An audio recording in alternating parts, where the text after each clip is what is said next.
নমস্কার, আমার প্রিয় ছোট্ট সোনামণিরা, সোনা পাখিরা, কেমন আছো? আজ অনেক দিন পরে তোমাদের জন্য আবার গল্পের ভান্ডার নিয়ে এসেছি, স্টোরি টাইম উইথ মামনিতে। তো সবার প্রথমে তোমাদেরকে স্বাগত জানাচ্ছি, চলে এসো। তো আজকে ছোট ছোট মজার গল্প বলবো। প্রথম গল্পটা হলো সৎসঙ্গ। তার মানে কি জানো? সৎসঙ্গ হলো ভালো সঙ্গ। ভালো লোকের সাথে যদি তুমি থাকো, ভালো সঙ্গে যদি তুমি থাকো, তাহলে তুমি ভালো হবে। আর যদি দুষ্টদের সাথে মেলামেশা করো, তাহলে তুমি দুষ্ট হবে, খারাপ হবে, সবাই তোমাদেরকে খারাপ বলবে। আজকে এই গল্পতে আমরা শুনবো ভালো সঙ্গে থাকলে কি হলো আর খারাপ সঙ্গে থেকে কি হলো। তো চলো আমরা গল্পটা শুরু করি।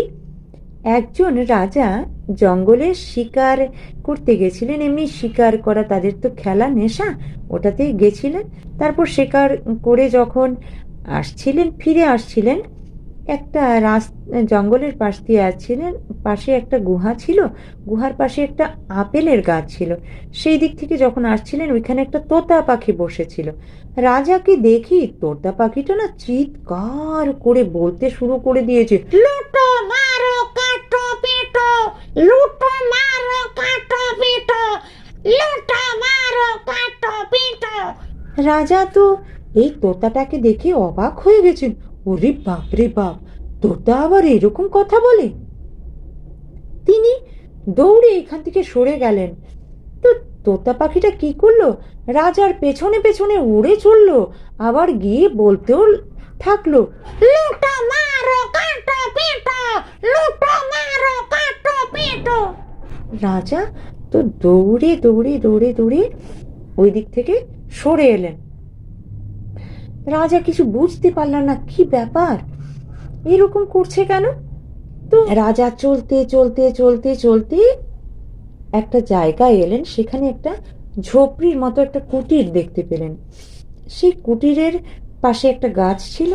সেখানে একটা তোতা পাখি, আগের তোতা পাখিটার মতোই দেখতে একটা তোতা পাখি বসেছিল। সেই তোতা পাখিটা রাজাকে দেখেই মিষ্টি ভাবে বলতে লাগলো, এসো, বসো, জল পান করো, খাবার খাও। এসো, বসো, জল পান করো, খাবার খাও। এসো, বসো, জল পান করো, খাবার খাও। তোতাটার কথা শুনে ঝোপড়ি থেকে একজন সাধু বেরিয়ে এলেন। রাজা তো সাধুকে দেখেই নমস্কার করলেন। তখন সাধু বাবা রাজাকে সেই পাশে একটা খাটিয়া ছিল, ওখানে বসতে দিলেন। রাজা তো বসলেন, বসে চিন্তা করছিলেন কি ব্যাপারটা কি রাজা বুঝতে পারছিলেন না। তখন সাধুকে যখন রাজা জিজ্ঞেস করলেন যে, সাধু বাবা, আমি একটা একটা চিন্তার মধ্যে আছি, আপনি কি আমার চিন্তা দূর করতে পারবেন? তখন সাধু বাবা রাজাকে বললেন, রাজন, আপনি কি চিন্তা করছেন আমায় বলুন। তখন রাজা বললেন, হে ঋষিবর, আমি আজ দুটো তোতা পাখি দেখলাম, দুটো দু রকমের কথা বলছে। আমি বুঝতে পারলাম না, একটু আগে একটা তোতা পাখি আমাকে দেখে চিৎকার করে বলতে লাগলো, লুটো মারো কাটো পিটো। আর এখন আপনার কুটিরের উপরের যে গাছটার মধ্যে তোতা পাখিটা আছে, সেটা আমাকে বলতে শুরু করেছে, এসো, বসো, জলপান করো, খাবার খাও। আমি এটা কিছু বুঝতে পারছি না ঋষিবর। তখন ঋষি বললেন রাজাকে, হে রাজন, এটা হলো সঙ্গের প্রভাব। একটা হলো সৎসঙ্গের প্রভাব, আর একটা হলো অসৎসঙ্গের প্রভাব। এই দুটো তোতা পাখি আমার কাছেই ছিল, এদের মা একই। কিন্তু কিছুদিন পূর্বে, মানে কয়েক বছর আগে, কয়েকটা ডাকাত এসে একটা তোতা পাখিকে নিয়ে চলে গেছে। তো সেই তোতা পাখিটা তাদের কাছে থাকে, তাদের মতোই কথা বলে, লুটো মারো কাটো পিটো, এটা ওদেরই ভাষা, সে তাই বলছে। আর এই তোতা পাখিটা আমার কাছে থাকে বলে, আমি যা বলি সে সেটাই শিখেছে। সবাইকে আসার পরে এসো বসো, জল খাও, খাবার খাও, এটাই বলে। এটাই হলো সৎসঙ্গ আর অসৎ সঙ্গের প্রভাব, ভালো সঙ্গ আর খারাপ সঙ্গের প্রভাব। রাজা আশ্চর্য হয়ে গেলেন, যে সত্যি সঙ্গের এত প্রভাব? তো রাজা বললেন ঋষিকে, হ্যাঁ ঋষিবর, আমি আজকে বুঝতে পারলাম যে ভালো সঙ্গ কেন দরকার, সৎসঙ্গটি কি জিনিস এবং সৎসঙ্গ আমাদের কেন দরকার। তো সোনামণিরা, তোমরা এই গল্প থেকে কি বুঝলে? ভালো জিনিস, ভালো সঙ্গ করলে ভালো জিনিস দেখবে, ভালো জিনিস শুনবে, তাতে কি হয়? ভালো লোকের সাথে মিশবে, তাহলে তোমাদেরও ভালো হবে। আর যদি তোমরা খারাপ জিনিস দেখো, খারাপ কথা বলো, খারাপ কথা শোনো, তাহলে কি হবে? তোমরাও খারাপ হবে। তাহলে তোমাদের ভালো হবে কি না?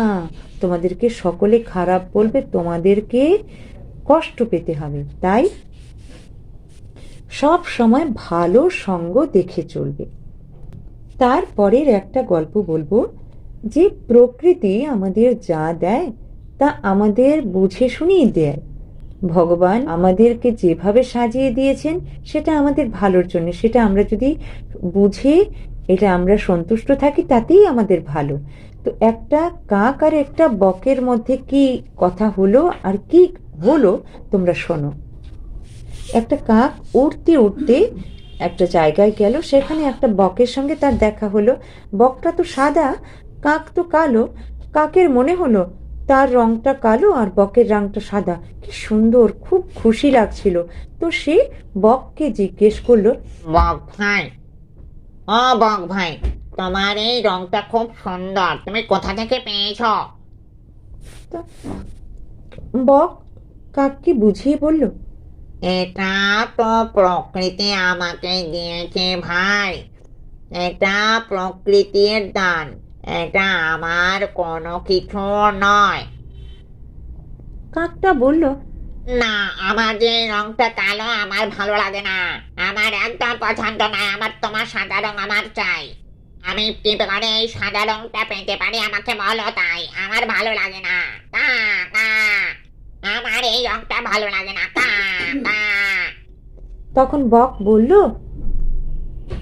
দেখো ভাই, প্রকৃতি আমাদেরকে যেভাবে সাজিয়ে দিয়েছে সেটা বদলানো সম্ভব নয়। তুমি এরকম জেদ করো না, ভালো হবে না।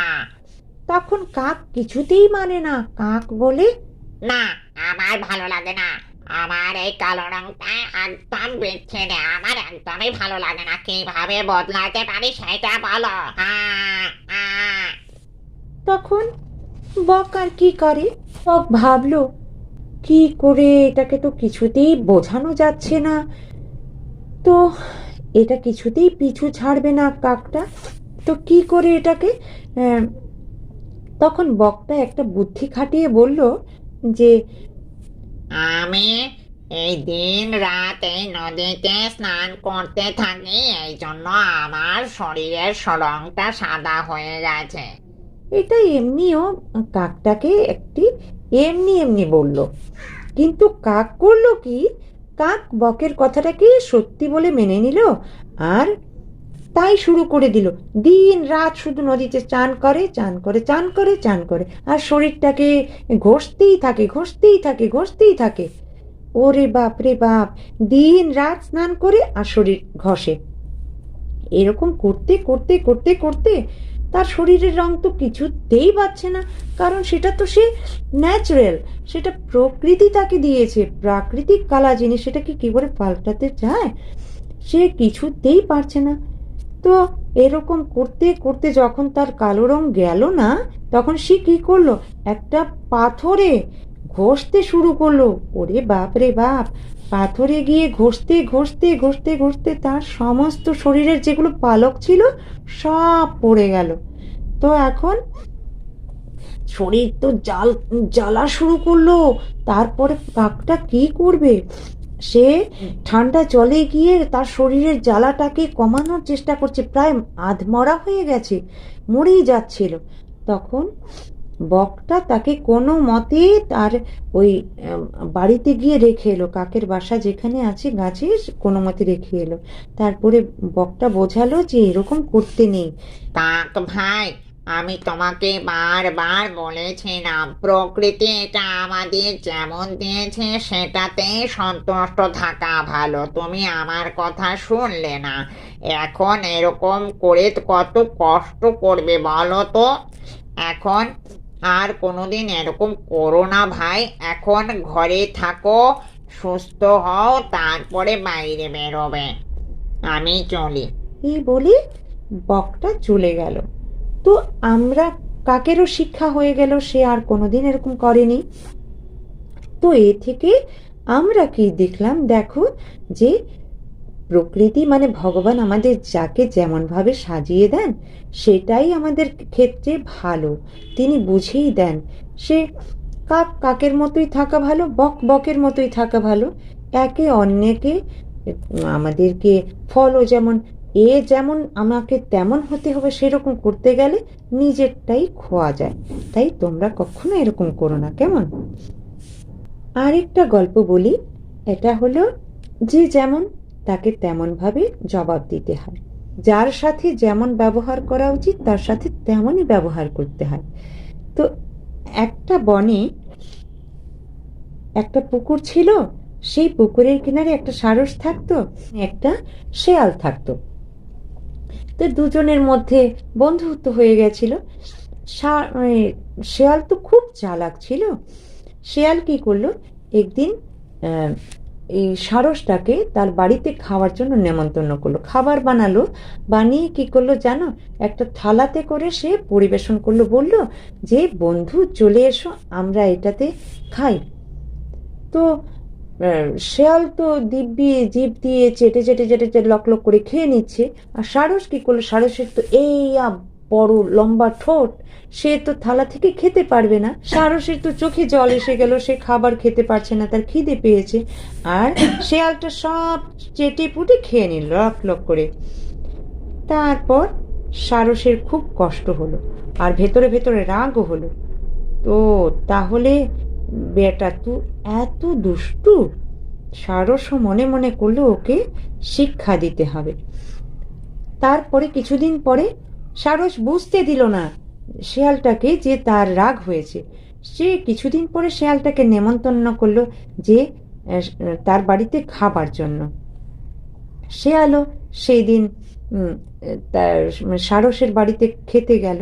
সারস ক্ষীর বানালো, বানিয়ে কি করলো, একটা উঁচু মুখওয়ালা কলসি নিল, আর কলসিতে শেয়ালটাকে ডাকলো যে এসো আমরা খেয়ে নিই বলে কলসিতে মুখটাকে ঠোঁটটা ঢুকিয়ে খেতে লাগলো। কি আনন্দে খাচ্ছে।